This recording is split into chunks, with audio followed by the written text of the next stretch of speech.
Hello and welcome to another episode of R&R's Ask the Expert. I'm Kayla McGowan, editor-in-chief, and today we're diving into the cost of doing business survey results and providing a brief overview of key takeaways from this year's survey. I'm joined by Phillip Rosebrook, an industry veteran and educator with over 37 years of industry experience. He is the president of Business Mentors and Restoration Training Online and specializes in organizational change, marketing strategy, corporate culture, and business planning. He's also a respected industry leader, and he's a regular contributor to our industry's publications. Next, we have Santosh Mohanan. He is the Chief Financial Officer for CanStar Group, where he oversees finance, IT, and business operations. He has over 16 years of restoration experience, and he's played key roles in CanStar's involvement with RIA and Contractor Connection. Last but not least, he is a business scholar and lifelong learner who holds an MBA from SFU's Beatty School of Business with a focus on the America's top economies. Welcome, gentlemen. Okay. Hello, Carla. Hello. Good morning. Good morning. I know we have a lot to cover, and this is so exciting because I think we all wait for this time of year just to kind of dive in and see where things are for our industry and how it applies to our business, kind of pulse check our business, if you will. So there's a lot of burning questions out there, but this one I think is one that everybody's been asking all year long. So what are the biggest takeaways from this year's gross profit margin and net income data, and how do they compare to not just last year, but previous years? I'm going to toss this up to my friend Santosh over here because he is all things financial. And then I know Philip, you'll come in behind him and take some takeaways as well. Well, I think the biggest takeaways from this item is that you can definitely see that our business has been impacted by weather events. The last few years, there have been some major weather events all across the eastern seaboard, whereby your revenues and margins were spiked because at those moments in times, you're given more leeway to get the work done. However, with the benign weather, west coast of North America and lower storm season in the East Coast has created definitely pressures on gross margin and income. Combined with that, we can see a lot of impact from third-party administrators or cost consultants, who have come into this area to work more towards moving our margins down. Um, I think those were the biggest takeaways I had. The other takeaway, which I think is worth mentioning, is the rise of AI that will allow us to enhance our ability to provide a better product with better margins. This doesn't mean replacing manpower, but redirecting manpower to more value-driven needs rather than as a cost of the business. Case in point, the estimating world today, AI has driven it quite a bit. Software integration with all these third-party vendors such as Encircle. Encircle has made great steps into working with other vendors.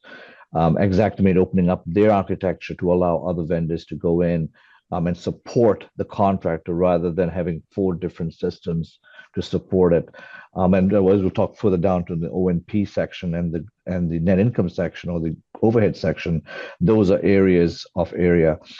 The one thing that the detail didn't really break it down, I think real estate costs in all major markets across North America have gone through the roof. I mean, that has been a big area, which is, kind of fixed costs. However, at the same token, and I can speak for Canada, as much as I can, not as much for the US, but in Canada, is that a lot of our real estate is tied up in contents, and that seems to be a new bastion whereby the insurance companies are looking at, because back a few years ago, they would pay you to clean contents, but now contents has become a replaceable item. So no one wants a 52-inch rear projection TV anymore, and that it goes into the landfill. So there's no use cleaning it up. Same with computers and gaming machines and things like that. At our firm, we have taken a different approach. We have done a approach whereby we go customized on what the needs of the client is, and that makes things a lot more easier rather than bringing it to the warehouse, storing it for 6 months, incurring costs, and then saying, "Oh, we don't want it anymore." So it's done all at on site. We throw it out right up front. So those are the big key takeaways I see in here. I think consolidation is also creating a lot of number margin and overhead numbers, because obviously the bigger you are, your costs are more frayed over. your whether it be your region or your city. Canada is one of them. We have offices all over Western Canada, but the smaller ones seem to have a bigger impact at the local level with the adjusting firms. So your local insurers, your local mutuals seem to be more local based, while the bigger guys are looking for national and or regional representation. And I think everyone's worried about climate change, whereby they're talking about able to attack across with one fail swoop when the big event happens with weather events. However, depending on the population that you're in, and I can speak for the north of the border, our population is very frayed onto the southern part. So really having a national trying to serve Taktiakt up in Northwest Territories may not be the answer.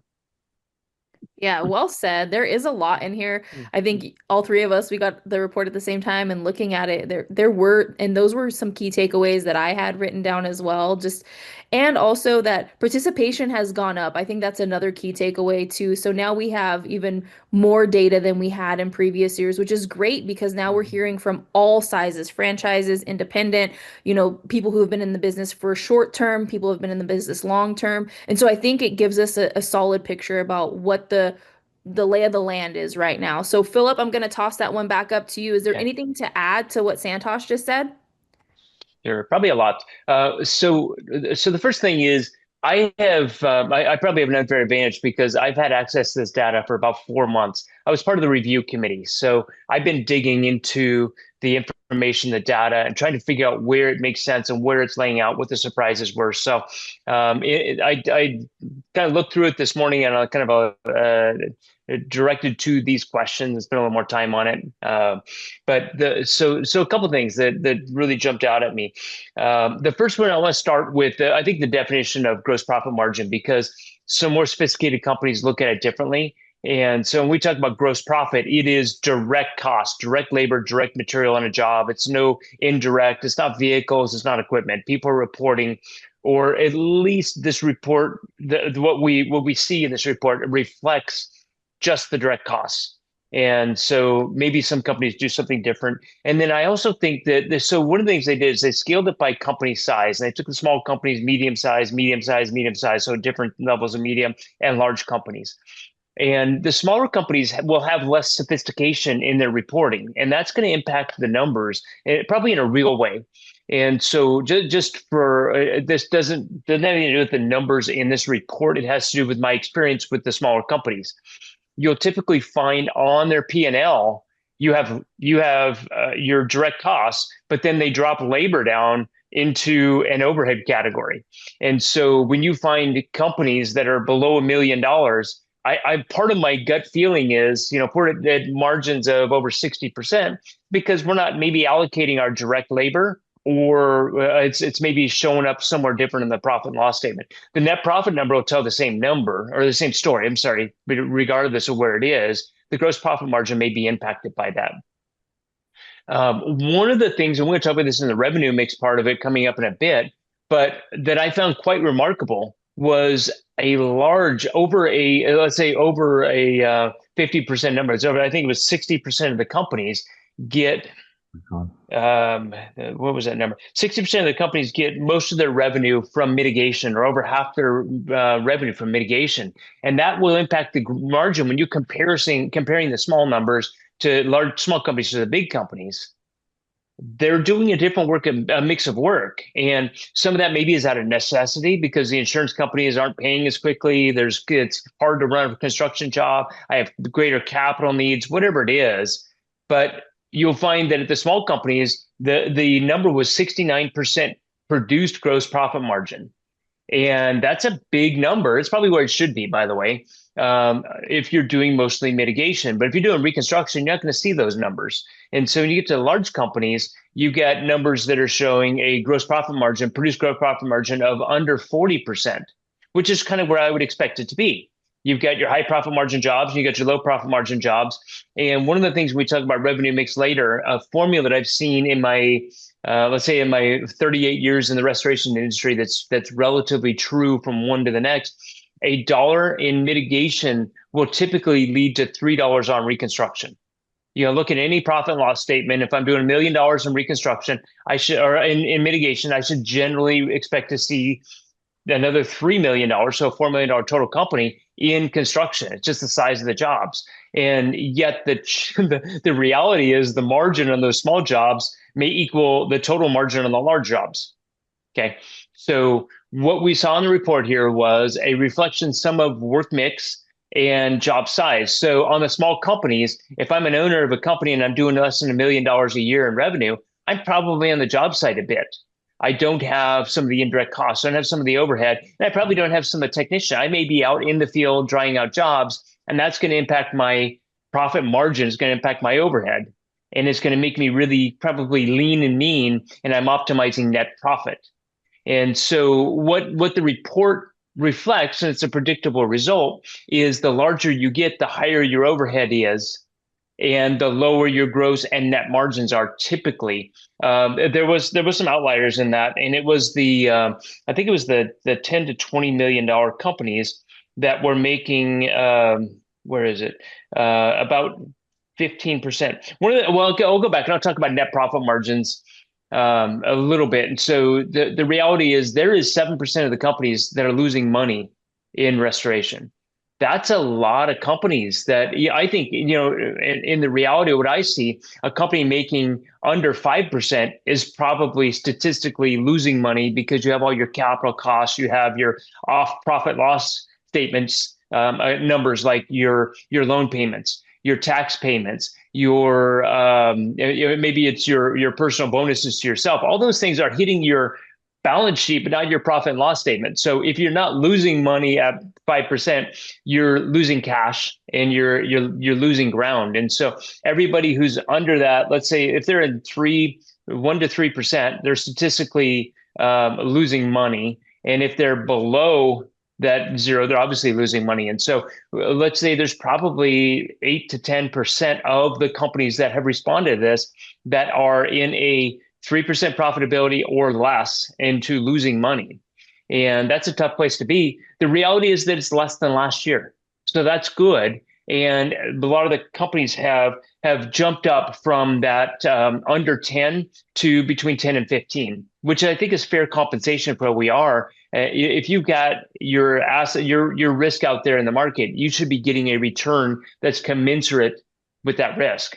And so, I'd like to see a company making 13% or better on a net profit. And the cool thing was there was actually a big increase in companies making over 20% net profit, which is really good. And you know what? That's a good thing. This is the complicated industry. We have a lot of risk out there. We have a lot of people out there. We have a lot of resources. That's a fair compensation, a fair reward for the risk that we're taking. It's hard to get there. And I think one of the things I would say is likely a lot of those companies are doing heavy mitigation, high margin work versus low margin work. Mm-hmm. The revenue numbers are smaller. Their profit percentage is higher. Okay. And that's reflective in this report. In also, like, I think when you get up into the 30 and $50 million companies, those are outliers. There's always something that's a little bit different about them. You have a lot of redundancies in staffing and operations and whatever else, but it's done at scale and they're playing in a different game in a lot of ways. I would say the thing that surprised me is I think it was the companies over 50 million that were on average achieving a 5.8% net profit margin. I would suggest that those numbers should be moved up at least 5 points. And there's ways in which you can do it. And it probably comes through the gross profit margin dollars. Trying to find an extra 3 points at 50 million makes a real big difference in their bottom line, right? Okay, so the percentages are still the percentages, but that was an interesting reality to say, okay, I'm going to do this much. So if I'm doing the companies that were the dancer were doing between 30 and 40, we're making about 15 points, 13 point some percent net profit margin. The companies making over 50 million dropped down to 6. Where's the advantage to going over 50 or 70 or 100 if your net profit percentage dropped in half. Yeah, that's And that's substantial. one of the things I suggest that anyone can take away from this is bigger is not better. Bigger is bigger. And so if you're going to choose to be bigger in your strategic planning, you got to look and say, what are my inputs? What's the effect of getting bigger? What do I need to put in it? And what's my profit margin coming out? And I would tell you at any scale, improving not at any scale. Once you get above probably the 3 million, it's so much easier to drive gross margin than net margin. So improvements in gross margin versus cuts in overhead. That makes sense. So one of the realities, if you're making 38% and you improve your gross profit by 5 points, from 38 to 44 or 43, you will double your net profit dollars. I can double my revenue, or I can cut 5 points off my overhead. So Dr. No here, Santosh, can check me on the numbers, but I've looked through some spreadsheets and said, okay, this generally works out. And so I think that what we learn here is as companies scale. So the first thing that happens, and there's natural stair steps in restoration, and it's overhead and revenue. And when you get to, and it shows in these numbers, when you get to about 3 million, you're going to make an investment in overhead that is going to take away some of your gross profit margin dollars, and it's going to take away your net profit dollars because you're now investing in your company. And you're going to go to probably a $5 million company with generally that same stair step. So the closer you get to 5, 6, 7, the more gross profit margin dollars you drop to the bottom line. So your net profit will go back up. So at the 3 million, your net profit margin is lower. And unless you're doing all mitigation, that tends to be true. When you're doing a mix of work, the further you get to the backside of that stair step, when my overhead's relatively stable, my gross margins are dropping to the bottom line, my net profit's going to go up. Now I'm going to make some new investments, and those new investments are going to be in facilities and people and resources and whatever I need. Now my overhead goes up again and my net profit goes down.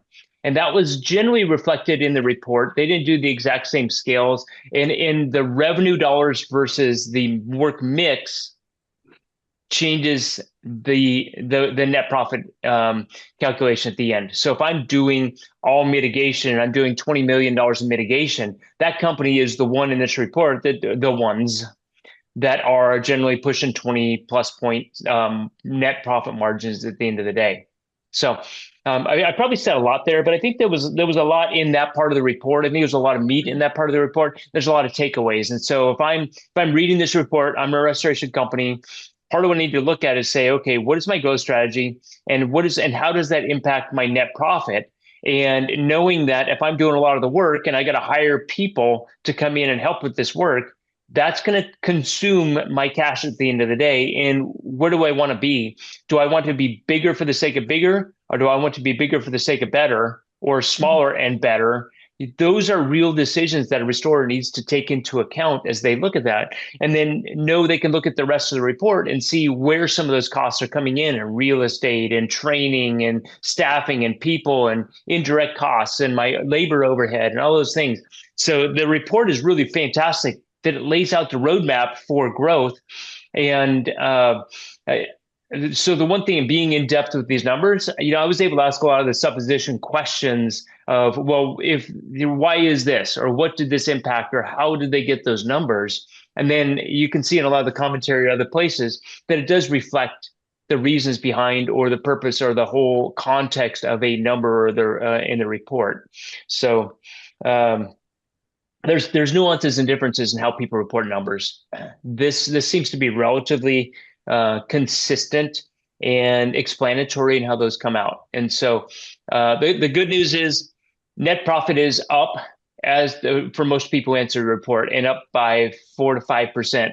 The construction volume is down substantially in a lot of companies, but mitigation is up. So if I'm growing, and I'm growing on high margin work versus low margin work, that's reflective in the numbers, and it's reflective in the results that we see. And I think you'll see as the report develops, and you can see the places, those numbers, where that overhead comes in, or where the direct costs come in, it tells the rest of the story.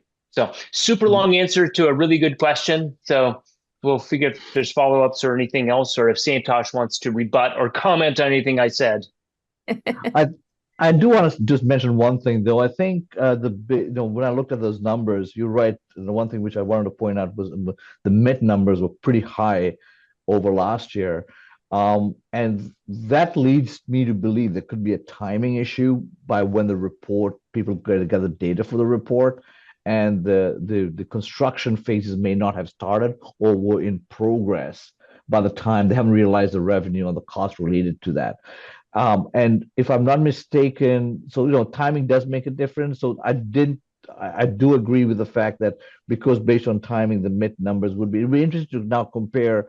This will be the second year we've run this report. We'll have a third year next year. It'd really be nice to see the 3 year tandem on how it works, because from my experience, I can somewhat guarantee you will see a drop next year in net income again, because we had last year's numbers, then we had the events that happened with California and the East Coast. So you're doing a met now, depending on people's year end happens, all those timing differences, you will see that ebb and flow. And that's one of the things we do have to. But I think the one thing would be as a homework for everyone would be taking the MIT numbers and seeing those companies with MIT numbers being so well, what are they doing different? Because we all know our vendor partners are after equipment timing. So what are the differences they're doing operationally, which allows them to keep those numbers up there to support the lower margin coming in the tailpipe later? Yeah, those are really So great points. Go good ahead, Phillip. points. I do want to comment that that's really relevant because as I read this report, I'm thinking about we're in 2025 and we're deep in 2025 and looking at these reports and thinking about what happened in January. This is the year previous numbers. These are the 2024 numbers, and they're year-to-date numbers. They're rolling, so they're comparing to 2023. So keep Mhm. that in mind as you look at these things, because Santosh, you're exactly right. This year is really different compared to last year. The claims are down, costs are way up. I think I'm going to guess that when we see this report next year, you're going to see a dip in a lot of the numbers. It'll be very telling. Yeah, and to both of your guys' points, it'll be 3 years of data, and that can help us kind of project, Mhm. right? Especially with knowing how we had some natural disasters that were really heavy at the end of the la of last year and beginning of this year. And even, 2023 wasn't necessarily a terrible year, but this year we've definitely seen a lot of change. But also to your point with claims, and that kind of brings me to my next question, which I know this is another question that's been asked several times all year long, is, how is the average time of getting paid actually affecting the cash flow and financial stability for the companies in our industry? I'm going to toss this one back up to Phillip, and then we'll go over to Santosh. But I know that this is a burning question, and I think some of the numbers in this report did help. But to your guys' point, we will see an ebb and flow, if you will, from this year, 2025 and next year's report. Okay. So I think cash is often an overlooked element of running a business unless you're in a cash crunch. And so the first thing that I'm going to comment on is companies that don't have a capital backdrop. They don't have a line of credit. They don't have a rich benefactor, uncle who's got lots of money in their pocket to bail them out or whatever it is. Those companies are very disciplined on collection process, and companies that have got capital reserves or resources are not as disciplined. So the first thing I comment on, and this is just it didn't show up in the report. It's just the reality. I believe that many restorers are just not good at collections, and that's reflective of their numbers. And the companies that are good at the process are finding they can be cash positive in a very effective sort of way. And there's a big difference between those two. And so days on sales, or days to collect money, as we basically, I'll say it in a different way, uh, it has a wide range. And so I know the industry numbers as I see them coming out are in their mid 50s, sometimes in the 60s. If you're in Canada, it's up in 80s and 90s. And that's just a reality of the marketplace. But the companies that do it well in the States, which is a different world. So because Santosh is here, it reminds me that there should be a qualifier. The ones that are good in the States are in their upper 20s to mid 30s on days on sales, or days to collect a job from invoice to receipt on average. And that's discipline in collections. That's discipline in process. And it's the resources you need and focus. And so the first thing I'm going to say is that it shouldn't be across the board. I think that one of the things that restorers need to look at is internally, what is the process I have and what are the resources that I have in order to speed that cycle time on the money in the door. And it's so important as my overhead's getting higher and higher and higher. And as again, I'm going to project out next year. I don't know it yet, but as a net profit, it probably takes a step back from the 2024 numbers. That focused on the cash churn in your company is going to be so immensely important. The nice thing is these companies that are making 20% net profit, they're going to be cash positive regardless of the days to pay. So they're going to be cash positive most likely because they have additional dollars coming through the company that aren't committed somewhere else, and they're to profits. And I think your biggest problem is going to be trying to figure out how to pay your taxes on the other side of it, and that's going to take a lump sum cash payment at points in the year that they can be predictable, but make sure that you're attentive to that as you're managing your business.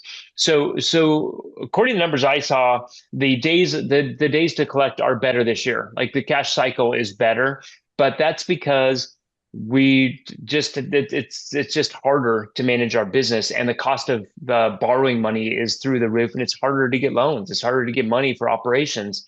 And so if that's true, companies realize we got to focus on these collection numbers. My let's say my commentary on this, it's on the report. My commentary is that we can get better to our process and our systems, which is probably reflective and shows into the training stuff that comes up later in the report, showing that the larger companies are doing more training for admin. They have more software training. They have more resources. And I'm guessing that some of that is to our job fulfillment and completion and collection and everything else. And so there's more resources to go there.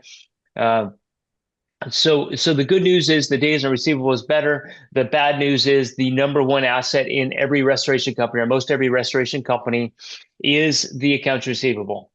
And so that being the number one asset, the smaller companies that, let's say, they're living paycheck to paycheck, they protect that, and you really have to focus on that. And so it creates discipline, like I said before, but the reality is the bigger you are, the more you have capital reserves, but the more cash you need because you're financing big construction projects, large commercial jobs, then maybe it's going to take 6 months to get that last $1 million on.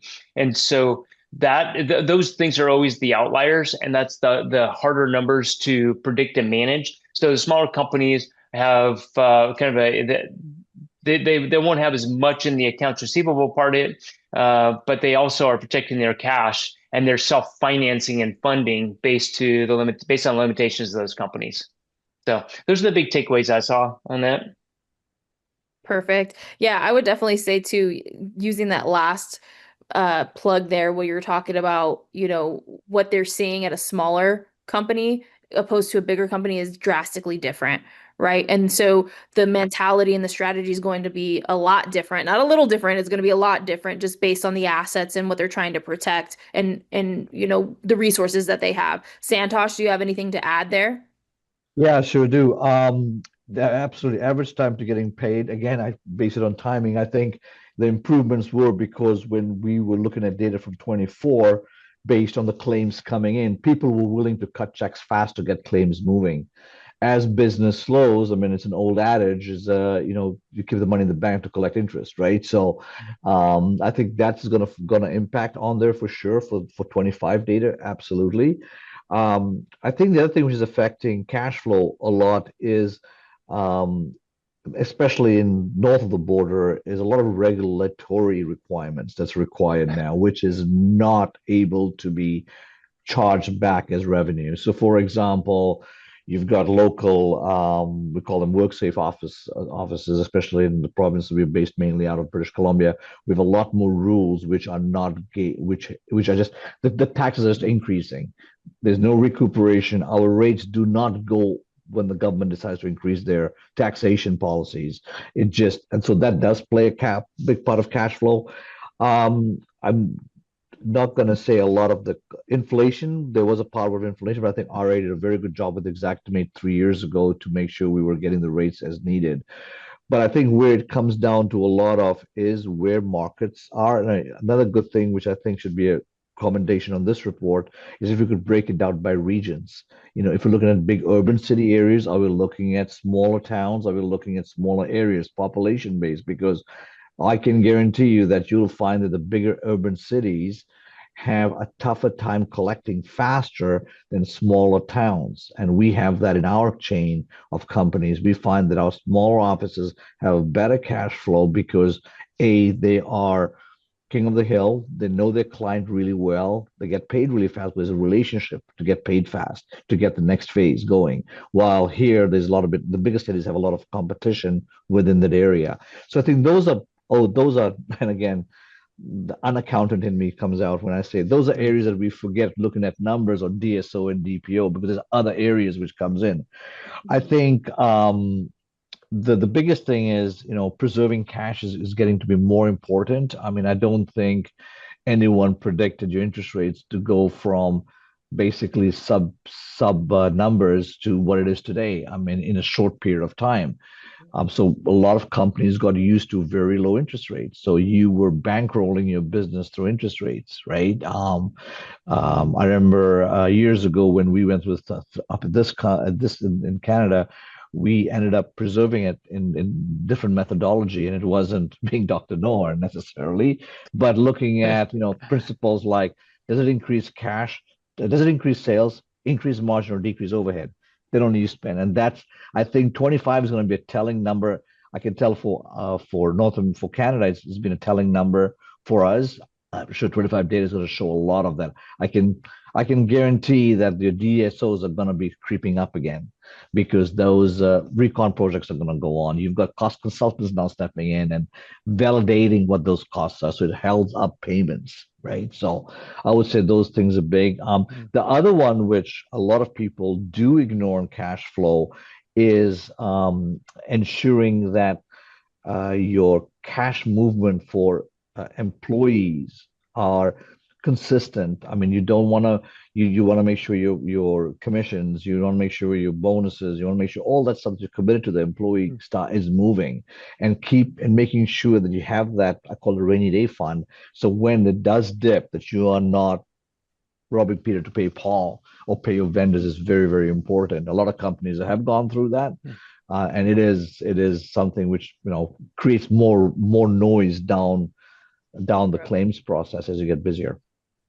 Yeah, and I would say you guys had both really great points, and this kind of leads me to my next question, which I know feeds into this because to your point, I think Philip said it's one thing to be big and great at what you do. Another thing is if you're just big just to be big, right? And your Yeah. efficiencies can suffer. And then small, there's nothing wrong with being small in this landscape, right? So the reason why I think it's really important for people to understand the results is because yes, you see a wide variety of companies, but you may be sitting in the perfect spot where you are right now. This is just to show you, the landscape and tell you, hey, there's other problems at bigger scale. There's also problems at smaller scale, And I think sometimes in this industry, we think bigger is better, but not necessarily to your guys' points. There's different growing pains and also costs associated with a bigger business. And so, when we're looking at revenue distribution,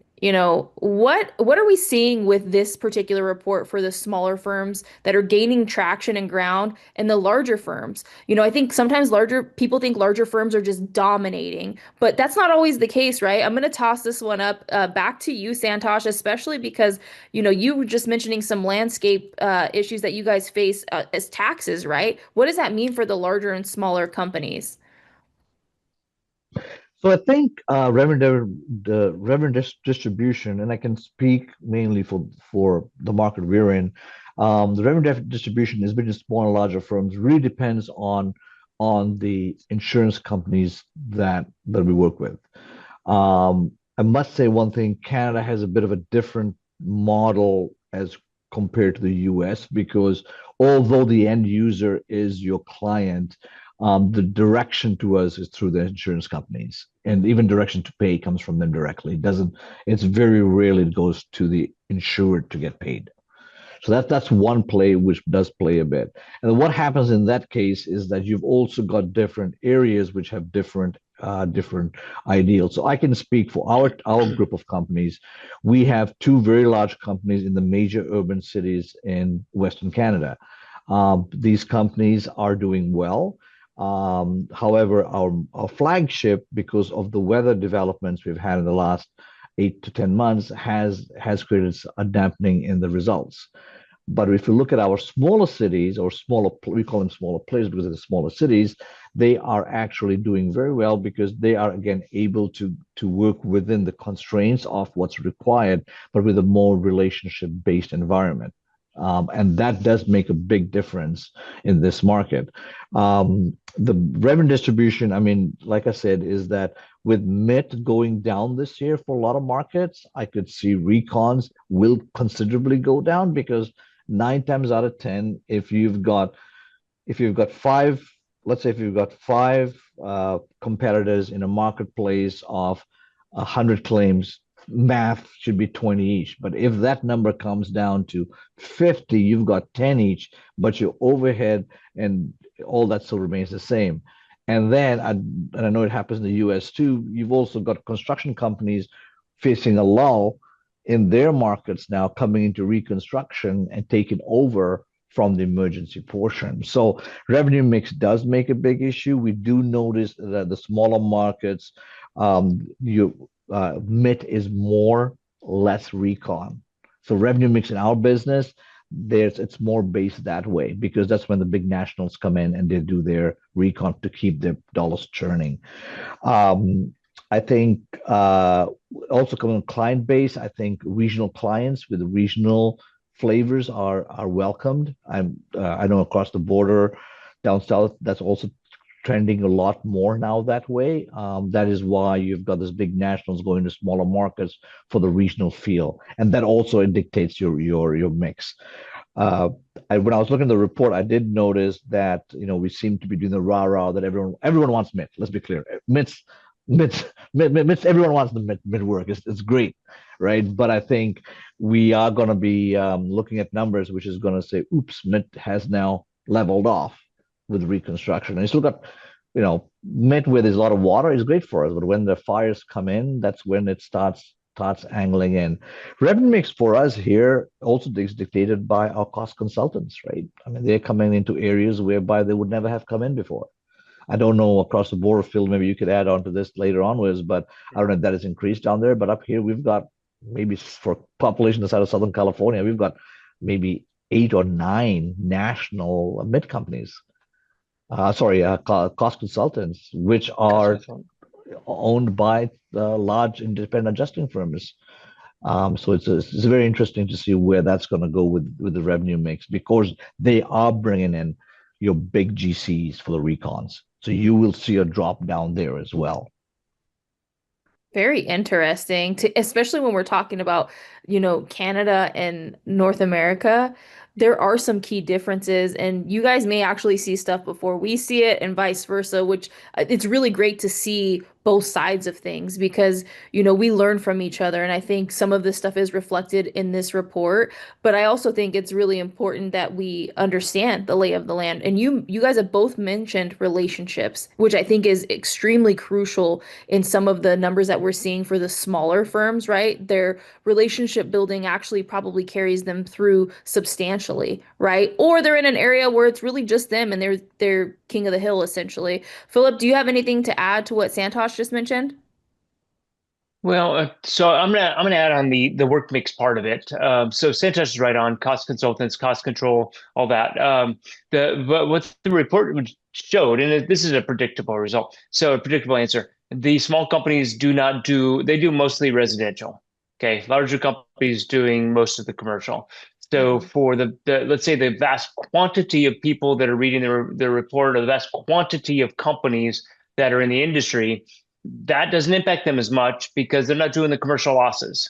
And commercial losses, part of it is, hey, they've got more capital, got more people, they've been in the industry longer, they got more resources. But one of the big points that Santosh mentioned is that regional presence. So I've worked with a company that was really good. They were a great. They actually did a lot of local large losses and went out and doing storm work. And I remember them going down to Hurricane Harvey, and they're in front of a big strip mall, and they're standing out there with their equipment, their guys saying, "Hey, we can get you started. We can get your building dried out. You got 4 feet of mud sitting in the water or sitting in your building. We can take care of it." And the person inside there says, "Yeah, no, corporate sending somebody. We can't do anything." And so that's reflective of why in this work makes not why, but it's one of the reasons why the commercial work is running largely to the large companies. It's sophistication, it's ability, it's the project managers, it's the ability to finance the job, and so that's distributional work. You're going to get large companies do large jobs, small companies do the small jobs, and that's not reflective of their ability to dry a building or their technical abilities. It's logistics, it's cash management, it's project management, it's everything that builds up to that. So that's the first thing on work. It was distribution. The strong increase in mitigation. So there was 60%, a strong increase in mitigation, 60% or more versus 2023. So more companies are doing mitigation. That gets into it's the cash discussion, it's the complexities, it's the margin, it's my overhead, it's all those other things. One of the things that was an interesting outlier that I saw in there, I mean, it's not even an outlier, but I was surprised to read that 75% of the companies did less than 10% of their volume in contents. Now, contents isn't a big revenue source, but that's a big opportunity. It's an interesting thing to say, okay, why aren't we doing contents? Or what is, how can we capture some of that and make that a more important part of our business? And so that was, to me, it was very interesting. And maybe it's an evolution in the industry. And it's where you see all these franchises popping up because contents is complicated. People are throwing more things away than they used to. Maybe there's a salvage opportunity in there, by the way, but just throwing away really good, like perfectly usable content. There's a way in which we could maybe monetize that somewhere. But those things were interesting to me. And one of the things I don't think it was in the questions coming up, but what surprised me too is there was over 50% of the companies that do not want to do or do not operate in the TPA world.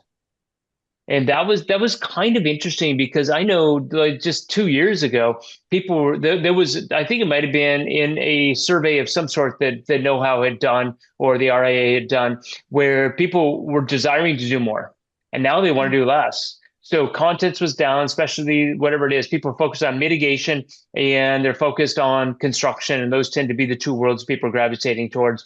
And we got commercial and residential gravitating towards one or the other. Uh, Everything that you do in your business can lead up to those results. And so if your goal is to do more, then you have to go back and look at, say, okay, do I need more overhead? Do I need more office staff? What's my marketing strategy? All those things. And then deliberately we can push towards something. And so I guess what I saw was the predictable commercial versus residential, the diminished impact of both construction and TPA work. And I think the larger companies are taking on more of that TPA volume potentially.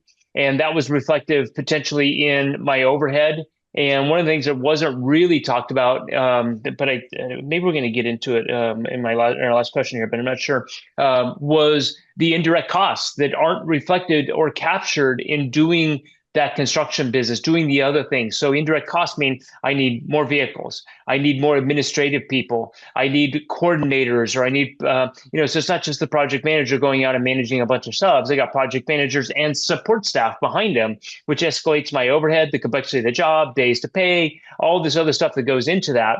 And those you can see those behind the scenes in the numbers.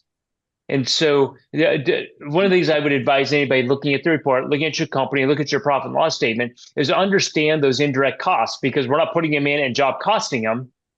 And then they just hit into the overhead, but they escalate and you don't really understand how and where they're escalating. And it makes your overhead go up and your production, your volume going down, commensurate to the net profit dollars. And so you had mentioned before, and I said it, I'll say it again, bigger for the sake of bigger is not good. but there are some really good, big, great companies out there. And Mhm. so if you're going to be whatever you're going to be, define greatness, excellence, and what you're going to do, and then achieve excellence in what you do. Because as things get harder in the industry, as competition escalates, as margins come down, as the just maybe the cash, all those things come down. Choose to be excellent at what you do, and when you're excellent, that means operational excellence or financial or administrative excellence, and all those things that put you at the premium level in there. And you can see in these reports what the best people are performing financially and administratively, and kind of the numbers, and then look at how you build that in your company. And I think that's just a good strategy no matter where you are.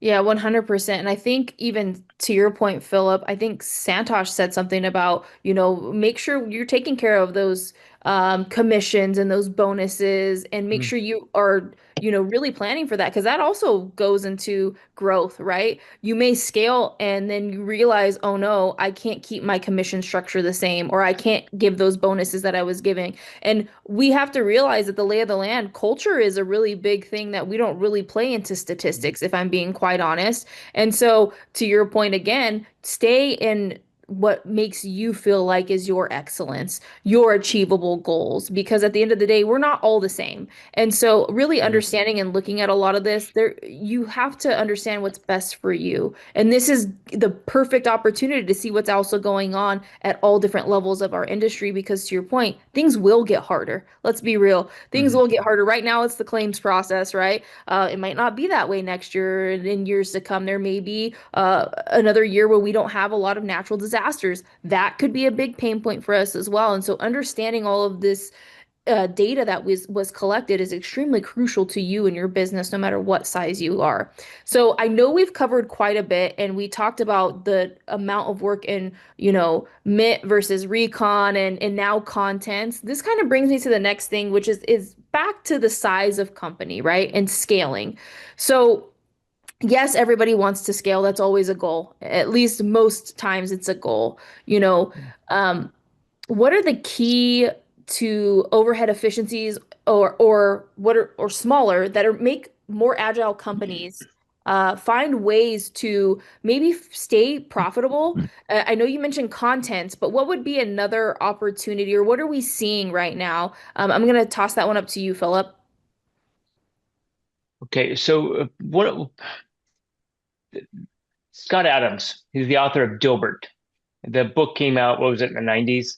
And it was not a business book. It was a spoof book on the business. It was sort of like The Office for readers, and the Office television show. So one of the things he said, very end of it, he's like, okay, in all seriousness, I look at a lot of companies and I get all these great stories. One of the things that he had said that was really insightful into operations and businesses. He had said the bigger the companies get, the more you develop staff that exist to support other staff members, and you have layers upon layers upon layers. And one of the things he projected, it's not, I think you need to have layers upon layers, but you got to look and see how deep is my company going. And one of the things that he suggested, if he created a company, he says, I will have employees that do two things, one of two things. They are serving the customer, or they're Mhm. serving somebody who's serving the customer and nobody else. Okay, those are my two levels in the company. And so one of the things that any organization needs to look at is how deep do they go and how do people contribute to revenue generation and profitability within the company. That's going to allow the company to succeed. That's going to allow the employees to succeed. And so the first thing is look at whatever you're doing and try to make sure that so my friend Steve Tobirin used to say that he used to call the companies. He said the bigger the companies get, the more that entropy becomes a problem. And he defined entropy as things turning inward as opposed to outward focusing on the customer. They're inward focusing on us, and we built our systems, process, and procedures to support our company versus supporting the client. And so watch out for entropy in your company. Watch out for that overhead creep. Whatever you're going to do, model out profitability in each one of those and model out what it takes to generate positive cash flow in each one of those and then build that company and be smart on it. So if it's contents, then look at content. One of the things that I'm advising my companies is saying, okay, based on what I see, and I can't tell you what I officially see because I was under an NDA for the last 3 months, but now I get to talk about it. Look at opportunities for building your construction business because 60% of the companies are doing primarily mitigation. So where's all that construction going? Can I create a model that allows me to be nimble, that allows me to streamline my operations to be profitable on something that other people can't figure out how to do well or profitably? So look at that, look at contents, look at TPA, look at the TPA world. If people are running away from that, maybe I want to go and support that. Does that make sense? But it's if I do that, I can't fit it into my model of large loss, independent, big projects, whatever. I've got to now look and say, what is my business model that says I got a phone call, I've got two jobs, I've got Mrs. Jones next door that's got a $300,000 fire, and I've got Mrs. Smith across town that's got a $3,500 water damage in her hallway. I have to give them equal emphasis. So my system needs to be built to address that reality. And Mhm. so part of I look and say, okay, where there's a vacuum, where there's things going away, that's where maybe I want to go to, but I can't do what I always did and become better at that. That's why people are vacating those areas, at least according to this report. So look at the opportunities that are presented based on some of it's the marketplace, market reality, but also maybe I'm a model in my business, say, okay, the large companies are doing more commercial, they're doing more construction, they're doing, so how can I fit that in there and say, okay, I want to be a large company, I want to be different, I want to be excellent. That was one of the things that when I was working with CanStar and Santosh and his team, we actually wrote a vision and said we don't want to be like everybody else. There was in the town, there was three big companies and everyone else, and we don't want to be either one of those. We don't want to be the big four, and we don't want to be everyone else. So how do we differentiate and define what it is that we were going to do? And we put a plan in place and said we will be different, and then built that vision and strategy around we will be different. What does different look like? So in your company, as you're listening to this, you look at the report, and you're saying, I'm not going to be like everybody else. I want to be like the best of the best. I want to model their performance. I want to look where the opportunity where somebody else is not. And I can stand out in a marketplace that maybe doesn't get the same attention, a marketplace, a market opportunity that doesn't get the same attention that they used to.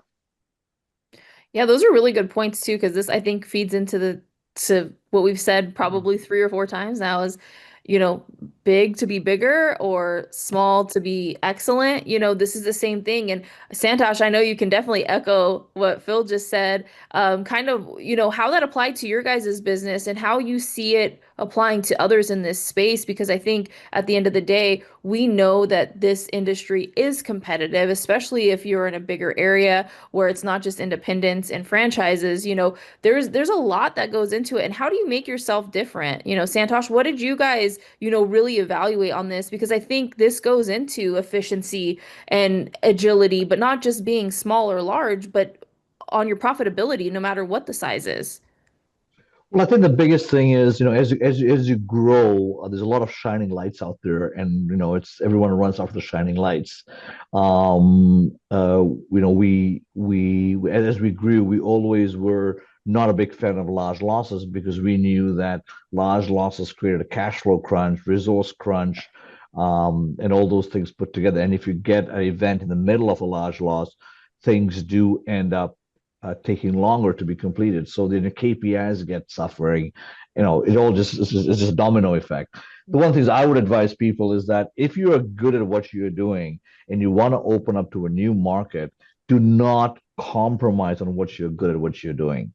Keep on do your bread and butter is going always to be your bread and butter.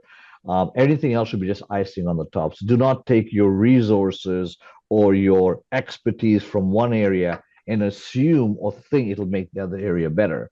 And that's a big thing I would say for a lot of companies, because you're right. I mean, it's just great to get a large loss of a couple of $1 million, but the resources put about behind it could stifle up your other areas where you were good at. That would be the first thing. The second thing I think with growth is be cognizant of the intangibles, just not the P&L. The P&L is a result always of what is happening. A P&L never looks ahead, it always looks behind.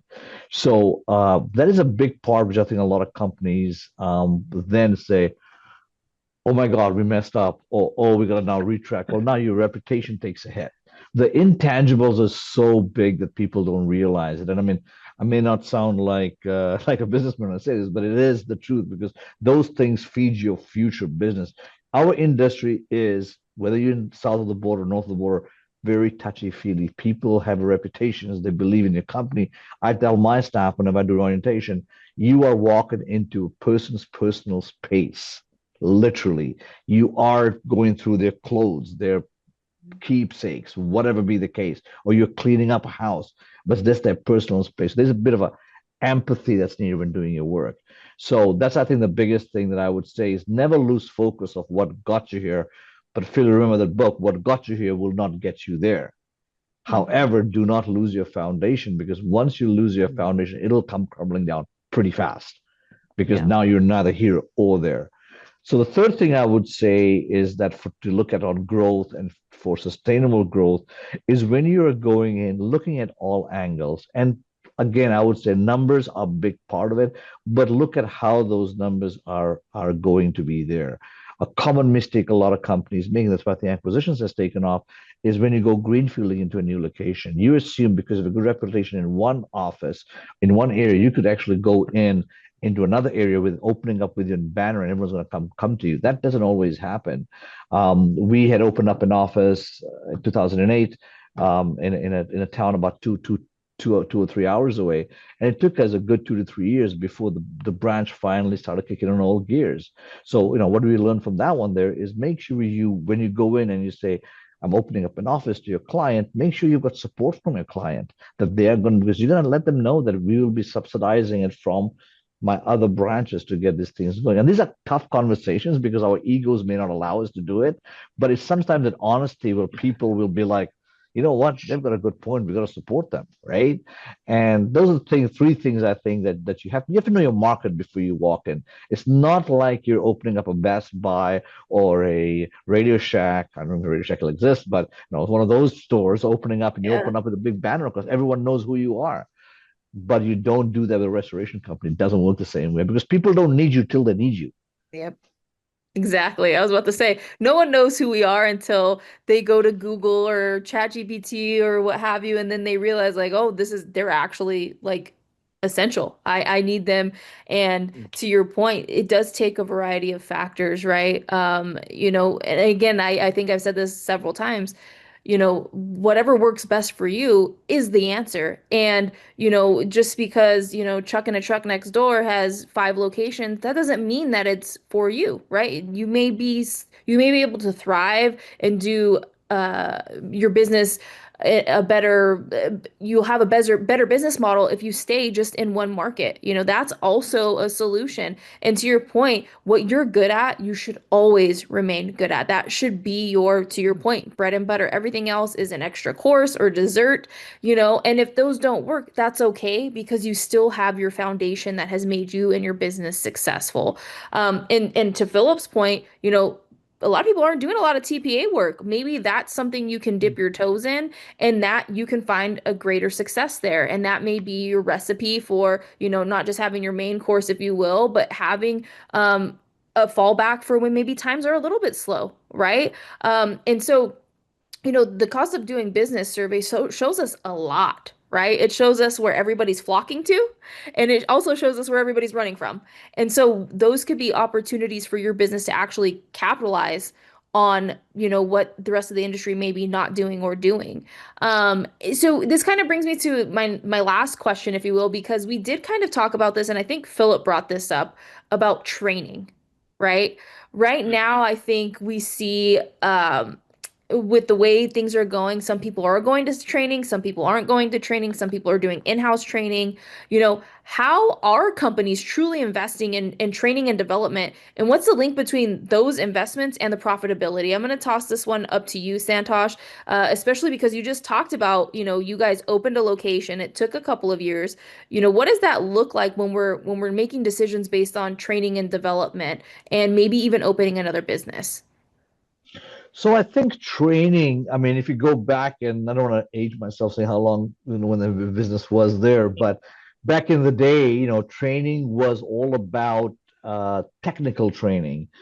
And that is the great, that's your, how we do things. But as the industry sophisticated itself, it came with business training, the cost of doing business with equipment, materials, labor, if the cost of business report was to be done 10 years ago, 15 years ago, it'd be a different story altogether because everyone used to plunk everything into direct cost. I mean, even your PMAs, because construction companies, that's how they work.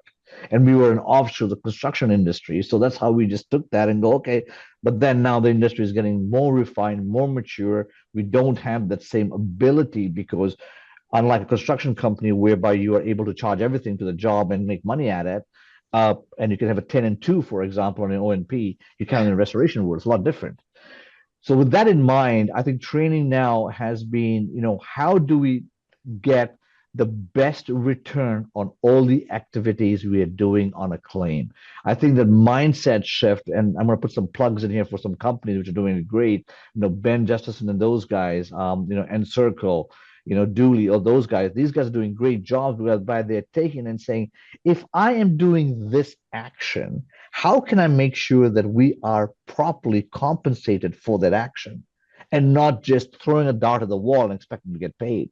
And that I think is where the training mindset is evolving. And it's very good to see that because Phil, you recall back in the day, you would, put an air mover in there as an example. You put 10 in, adjuster comes back and says, oh, take out five. You just say, okay, I'll take out five because in your mind, there's no cost to that air mover because you've paid for it.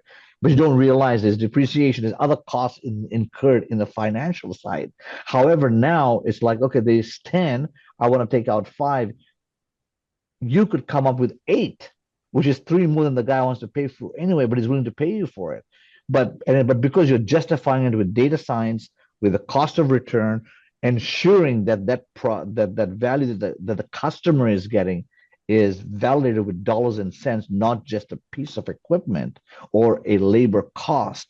It's given to them. And I think that's the training that we should be really focused on. The world of AI has and technology has drastically. Most of these courses that we have done, you can do online now. You don't have to go down and sit down and we can do it all online. And Circle's Hydro program has justified your billing.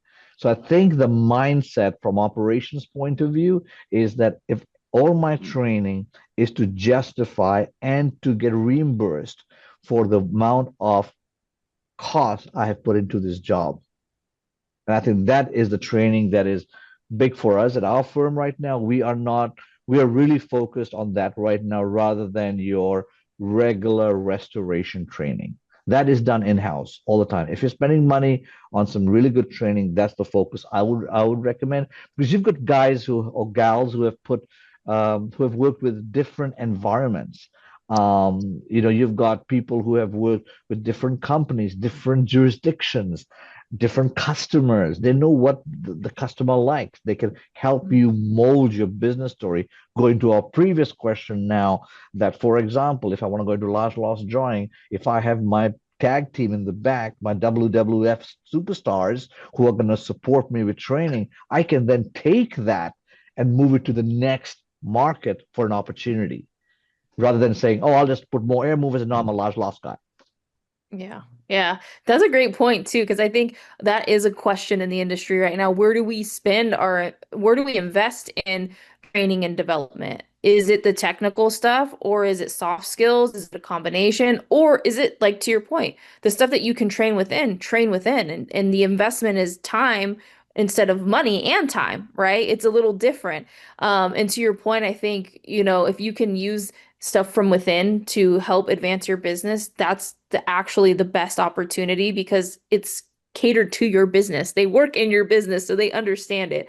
And then really learning the act of communication, I think is really big right now to your point, and taking some of these documentation courses with like people like Ben Justison and the DocuSketch team and Encircle. There's even large loss training out there, right? That's a little different than what we've seen. That also is an opportunity. But Philip, do you have anything else to add? Because I think was some really great points. I'm sure you have something else from maybe a different standpoint or through your eyes and what you're seeing right now as well. Sure. I'm going to comment on two things. just because I want to. So Santosh, you're talking about aging you in the industry. I was there when you were hired. So take that. And the second one, you guys charging 10 and 2. There's a discussion of 10 and 10. That's not enough. What the heck are you guys doing up there? So Well, I'm talking about the construction this firms, construction firms, not restoration. I understand that. I get it. Yes. Um, yeah, there was a movement 10 and 5 with a 3% or 10 and 2 with a 5% discount. There's crazy things going on in different marketplaces. Okay, so the training issue, let's dig into that. The first one, what this report reflects is that the smaller companies are spending more time with technical training, more kind of hands-on stuff. And the reality is, one of the things we learned in this report was that the average restoration company that answered this survey, has been in business for over 20 years or something around that. So maybe the numbers weren't exactly that. So you have some real established players in the industry that know the business really, really well. Okay. So if you know the business really, really well, it would be incumbent on you to pass on to other people to do what you did that got you to that 20 years in business in a successful model. And hopefully one of the successful models making 20 points to the bottom line. So if that's what you're doing, make sure that that's passed on. And then, really, really fantastic models like Know-How. So they sponsored the survey, but Know-How allows you to train somebody in an orientation onboarding process and them to go back and to self-serve the answers like, oh, I heard that once. What was it that they said? Let me go find that answer because I've got I'm a technical person and this is the world that I live in because these are the technicians now. So they're used to getting kind of that self-serve stuff off the internet or feedback from that way. So it is diminishing somewhat the send people out to a conference or send out a conference, but out to training.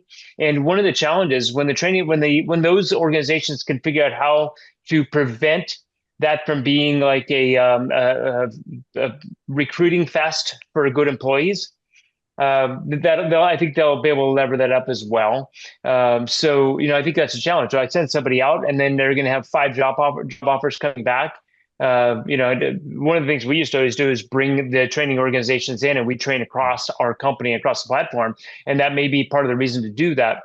The numbers where if I'm a medium-sized company and I'm going out to a trade show or event, I'm consuming most of my training budget into going somewhere else and travel expenses and airfare and food and time away from my business. And so the bigger you are, the easier it is to do that. But what you see is a move from technical training to process training at the larger companies. So those numbers are moving more into software training, administrative training, just the process of doing things in the business. And so I think that that's just natural evolution. I don't think that that's a predictor of success. I think that the reality is when I'm 3 million or when I'm $1 million, if I go to 3 conferences, I just consumed the entire training budget for my company. So how do I make that smart and significant and wise so it leverages the best out into the organization? And then just a good practice. One of the things that I'd always recommended to everybody is if you trained one person, their commitment when they came back, you just received this training, I increased your skill set. Your obligation to the company is to come back and teach other people what you just learned, even if they've already heard it. You're improving your knowledge as you give that to somebody else in your company. And so one of the things that I'd say a combination of that, it makes sense. It's a commitment. If I'm going to send you out, you're going to come back and you're going to give back to the rest of the company. And so that's this combination that says I'm going external. So I'm expanding. So I'm not just feeding on getting that echo chamber of this is the way we have always done it. I'm getting some outside influence on better techniques, better process, better systems. And so there needs to be some element of both of those. And you'll see as the companies grow that there's more outside, more process training, more software training, because the more software you get, the more you can lever that into your company. Most people have tons of software platforms and they never use them or never use them to capacity or capability, not even close. And so that training says, I just spent on a tool that can really help me scale and grow my company. I spent a lot of money on it, my software platform, and I didn't train the people how to use it. And so therefore we don't get much of the benefit out of it. And so one of the things I would say that as companies are growing, they're paying attention to different levels of types of training. And at the very, very small level, it's a couple of people going out and then lots of internal training. And I believe that there was some reflection there also on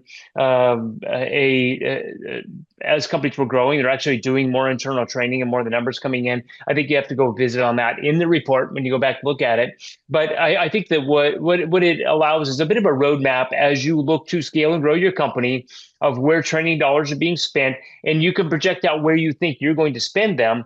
But part of that process, I was to say, be strategic about it. Don't go to a trade show without this plan that says, what are my two ideas? When I come back, I'm going to come back with two ideas. I'm going to pay for my trip. And how am I going to make my company better through what I learned? And who am I going to send that's going to best utilize that opportunity to bring stuff back home to make my business better? And that's the commitment and obligation from any of these things. And so training's it's just an important part of any of the companies. The numbers in the report would show where people are spending money, and that you can see that reflective in the resources. And part of the challenge in looking at a report like this is this law of averages. And even though they scale it into certain areas, I'd like to dig in and say, okay, ABC company, what are you doing, and how are you using that, and what is your key ROI from that? You'd like to know a little more, but you're not going to get it, so you're going to get this law of averages. But it's going to at least help you model forward, looking out where you're going to put that with those resources, and what's it going to do for your business. Yeah, and I would definitely say to both of your points here is, you know, leveraging technology is one of them, right? I think that's the other thing is this with know-how. I know they have some capabilities where you can actually take your staff and whether it's your PM, your lead tech, whatever the case may be, you can actually customize it to your processes and procedures, which is excellent, right? Leverage that technology. The other thing is, to your point, trade shows are expensive. Training is expensive. So make sure that when you're sending your staff, have some objectives for them, right? There's nothing wrong with Mm. having objectives for your team.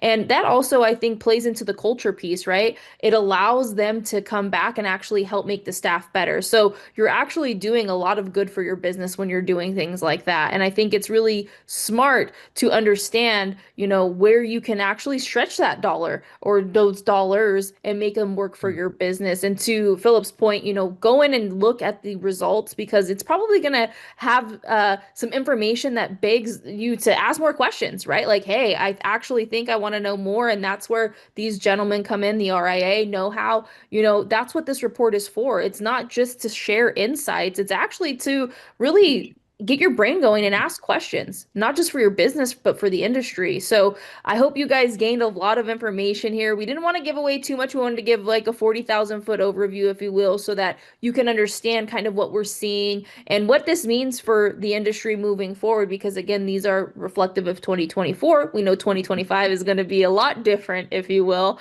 good and bad, probably. But I'd like to thank you both so much for taking the time to join me today and talk about this because it's really important for our industry to take advantage of these results and scale their business or maybe scale back on their business. This report is designed just to do that, to help you understand the pulse, but maybe where you can change things in your business. So thank you, gentlemen, so much for your time. Mhm. And to all of you, thank you for listening, and we will see you on the next episode of Ask the Expert. Take care.